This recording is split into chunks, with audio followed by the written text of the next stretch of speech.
প্রবেশ করায় রাতের ভিতর। আল্লাহ বলেন ওয়া তুখরিজুল হাইয়া মিনাল মাইয়িতি ওয়া তুখরিজুল মাইয়িতা মিনাল হাইয়্যি। তিনি জীবনের ভিতর থেকে মৃত্যুকে বের করে আনেন, আর মৃতের ভিতরে আল্লাহ জীবনকে ঢুকিয়ে দেন।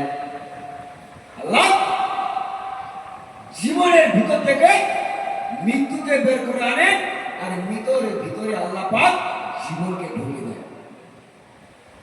কি বুঝতে পারছেন? আল্লাহ রাব্বুল আলামিন আল্লাহ তাবারক ওয়া তাআলা জীবনের ভিতর থেকে মৃত্যুকে বের করে আনেন, আর মৃতের ভিতরে জীবনকে ঢুকিয়ে দেয়। কিভাবে? আমাদের লক্ষ্য করুন, তাহলে বুঝতে পারবেন। খুব খুব গুরুতর কথা বলছি, খুব গুরুতর। আপনারা যখন বলতে বললেন খুব গুরুতর কথা, খুব সাংঘাতিক। আল্লাহ রাব্বুল আলামিন তিনি সারা পৃথিবীর মালিক। মালিক আমাদেরকে জীবনের ভিতর থেকে মৃত্যুকে বের করে আনবেন, আর মৃতের ভিতরে জীবনকে ঢুকিয়ে দেবে। কিভাবে? আমাদের লক্ষ্য করুন।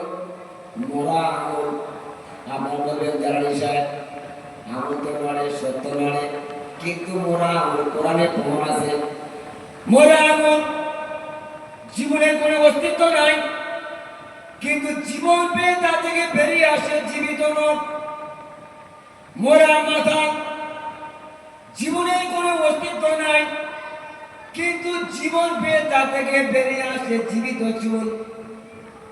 মরা মাড়ি জীবনের কোনো অস্তিত্ব নাই, কিন্তু জীবন পেয়ে তা থেকে বেরিয়ে আসে জীবিত দাঁত।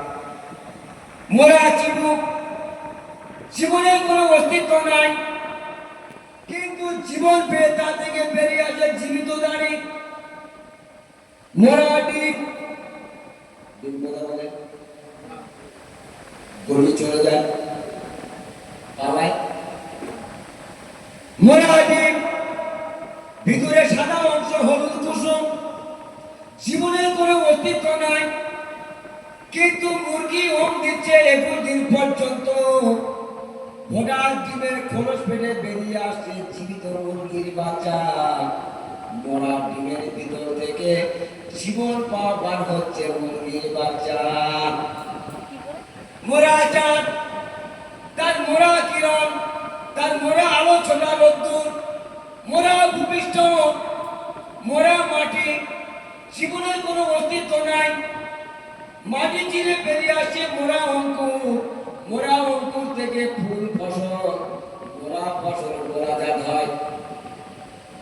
মরা ধান বা মরা গম, তা থেকে মরা চাল বা মরা আটা, তা থেকে মরা ভাত বা মরা রুটি।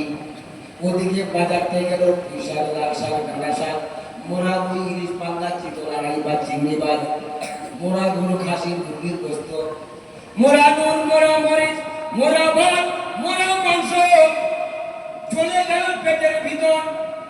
এখানে মরা পাকস্থলী আছে, প্রক্রিয়া হজম হয়ে তৈরি হলো মরা পেশাব পায়খানা। নির্দিষ্ট রাস্তাতে বেরিয়ে গেল বর্জ্য পদার্থ, থাকলো রক্ত। হৃদপিণ্ড আছে না? আছে। ছোট বড় হওয়ার মাধ্যমে রক্ত ছড়িয়ে পড়বে গোটা শরীরে, তন্ত্রীতে তন্ত্রীতে। রক্ত দৌড়াদৌড়ি ছোটাছুটির কারণে তৈরি হচ্ছে পিচ্ছিল পদার্থ, বীর্য, মরা বীর্য। আল্লাহ বলেন আফারা আইতুম মা তুমনুন। তোমাদের ভিতর থেকে ছিটকে বেরিয়ে পানিগুলো কি দেখছো? আনতুম তাকুলুকুনাহু আম নাহনুল খালিকুন। আল্লাহ বলছে বান্দারে, ওগুলো তুমি তৈরি করেছো না, আমি তৈরি করেছি। কে? আল্লাহ। আমি তো জেগে সে অপচয় ব্যয় করে দিত।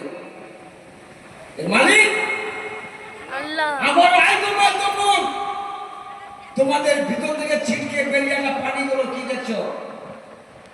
আনতুম তাকুলুকুনাহু আম নাহনুল খালিকুন। ওগুলো কি তুমি তৈরি করেছো? আল্লাহ বলছে আমি তৈরি করেছি। মোরা বীর্য ঠাই পায়, পিতার আদর বা পিঠে, মায়ের বুকে এক আনন্দ ক্ষমতাতে পিতার পিঠ থেকে বীর্য তীব্র গতিতে ছুটে চলে যাচ্ছে। যদি নারী হয়ে গর্ভধারী শুক্রাণুর ডিম্বাণু এক হচ্ছে 40 দিন দুধপা আকারে মায়ের বলেছিল। 40 দিন, তারপরে 40 দিনে মুজগা অর্থাৎ একটা মাংসের নজরা, তারপরে 40 দিনে হাত পা মুখ নাক চোখ সব এটা আলাদা অবস্থা। আল্লাহ রাব্বুল আলামিন আল্লাহ তাআলা জানান একদিন আচমকা রূহ ফুঁকে দেয়, মায়ের পেটে বাচ্চা নড়ে ওঠে। যেদিন থেকে বাচ্চা নড়ে ওঠে সেদিন থেকে মায়ের ঘুম হারাম হয়ে গেছে। বাচ্চা এদিকে লাথি মারে, এদিকে লাথি মারে,